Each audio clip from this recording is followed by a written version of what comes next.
I'm Gina Mizell here with Letourneau on a very chilly Tuesday afternoon at Oregon State practice. The Beavers, of course, coming off their huge 35-27 upset win over Arizona State. But if you talk to players and coaches, they say they've already forgotten about that game and they've quickly moved on to Washington, which, of course, was a huge debacle for this program last year. But going up to Seattle with bowl eligibility on the line, obviously a lot now for this team to play for, but the big news of the last couple days is Teron Ward has a torn meniscus in his knee. Really surprising that came up just post-practice on Monday. Where does the OSU running game go from here without its leading rusher?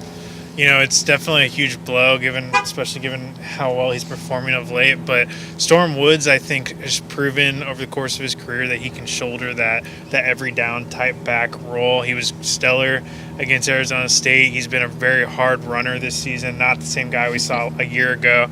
So I think he's going to be fine in that role. And then obviously it looks like Chris Brown will get more reps as that number 2 ball carrier, and I think he's a good number 2 option. So even though losing Ward is a big blow, I think that they're going to be okay. Yeah, and even Damian Haskins might even get some carries as well as that number 3 back. He, of course, lined up at fullback against Arizona State and picked up a first down, so he's gotten a tiny bit of game action. But what about just this offense overall as far as, the run game obviously exploded against ASU. The passing game has continuously developed over the last month or so. We've seen guys like Jordan Villeman, Victor Bolden come up with big games. The offensive line has played a lot better.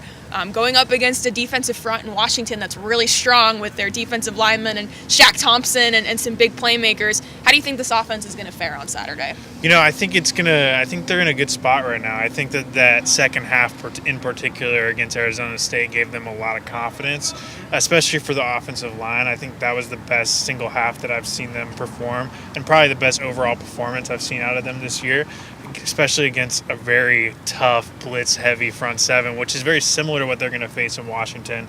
So I think that they feel confident, and I think that Coach Cav really likes the group that he finally has up front with Liuna at left guard and Andrews at right guard. I think that having those big bodies who are tough and physical has helped them a lot. Yeah, I alluded to earlier the debacle here in Corvallis last year against Washington. I was not at that game. You were at that game. And you've talked to some players about how maybe that's a motivating factor or maybe it's not. What have you gotten from guys today?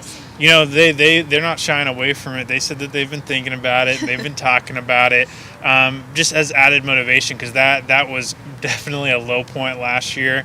That was embarrassing. It was the worst that I've ever seen them perform, and I think a lot of them have ever seen this team perform. So I definitely think they're thinking about that, but at the same time, it is a different team, and that Washington team is also quite different as well. So it's not the same situation, but it'll be some added motivation for sure. Yeah, it can only help add fuel, if nothing else. And, of course, we will be here all week as Oregon State prepares to face Washington in Seattle on Saturday night. It's supposed to be chilly and rainy, so I guess we should get used to it. But, we'll be here all week, so keep it on OregonLive.com and in the Oregonian. For Letourneau, I'm Gina Mizell. We'll catch you next time.